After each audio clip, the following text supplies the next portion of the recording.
Well, speaking of Victoria, and all is not lost. A renewable energy company has complained that it's easier to build a freeway in Victoria than a wind farm. So there is hope in Victoria. After all, the comment came after the Victorian government imposed strict conditions on a massive wind farm being built at Port Fairy. Now, the problem with this wind farm is that the 59 turbines being built are being built in an area inhabited by the brolga. That's like a bird, a crane that does these weird moves. Oh, yeah. And the bent-winged bat.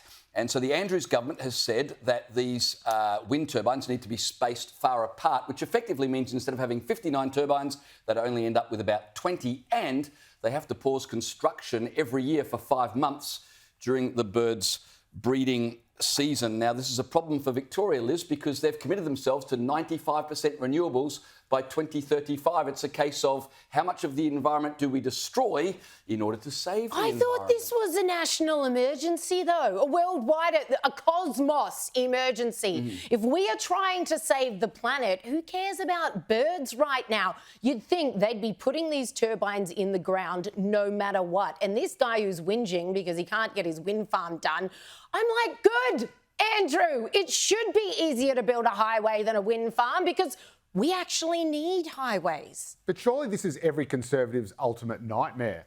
Dan Andrews versus wind farms. Whose side are you on?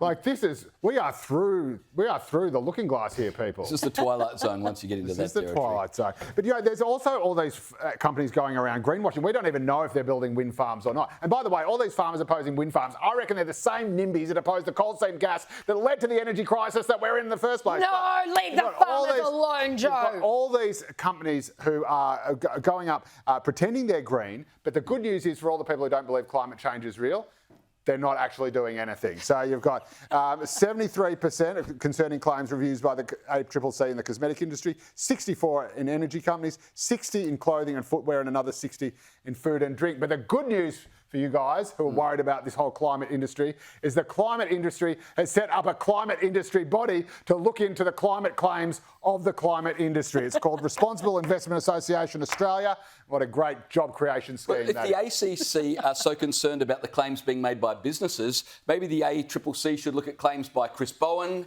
by Bill Gates, One can only by Joe wish. Biden. I mean, all of their claims. And pray.